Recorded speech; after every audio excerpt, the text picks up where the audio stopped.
This time on Search and Survival, the top survival stories from April 2021.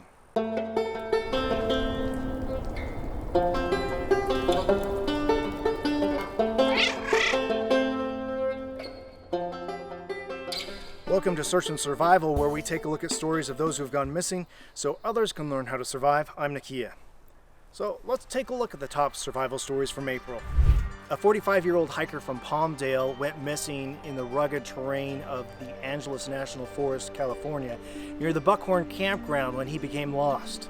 Based on photos the man sent friends, rescue crews were able to find the 45-year-old a day after he went missing.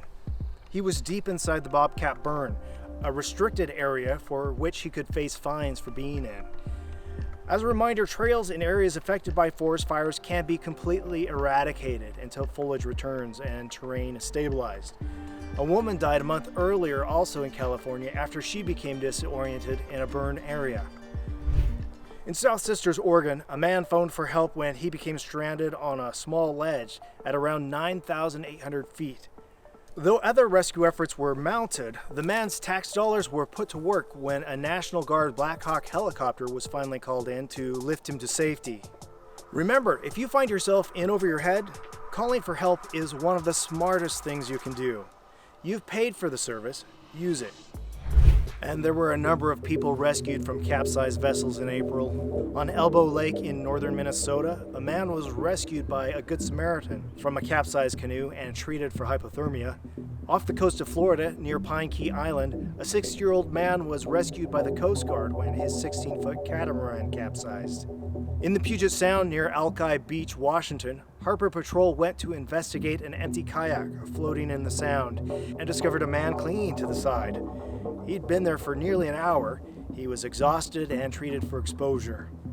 And there was a serious tragedy off the coast of Louisiana when a 129-foot lift boat used to support oil rigs capsized during a strong storm. 6 were rescued, and the bodies of at least 6 of 13 missing crew members have been recovered so far.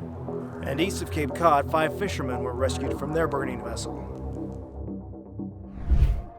In Huntington Gorge, Vermont, known to some as the swimming hole of death, 2 women were floating down the river when they were unable to pull out at their intended spot because of the swift current. They were able to grab onto something at the edge just before a deadly waterfall, where emergency crews were able to rescue them. Locals estimate that more than 40 people have died in the area. Remember, if you feel uncomfortable with a waterway because of obstruction, swift currents, etc., listen to your gut. With dangerous water, there is no second chance. Also, people often overestimate their swimming abilities. Mediocre swimming skills, combined with swift currents, capsized boats, surging wind, waves, cold water, all these things diminish one's swimming abilities. And so many lives would be saved if people would simply wear a life jacket. If you feel life jackets are too bulky, buy an auto-inflating one. Look for ones that inflate both automatically and manually. You know, you can help prevent accidents by being a leader and speaking up when you see people doing dangerous things. Do you consider yourself a leader on your outdoor adventures? Have you ever warned newcomers of potential hazards in your local area? I look forward to reading your stories in the comments below. Until next time, I'm Nakia, and this is Search and Survival. Get out there, be safe, and enjoy the wild.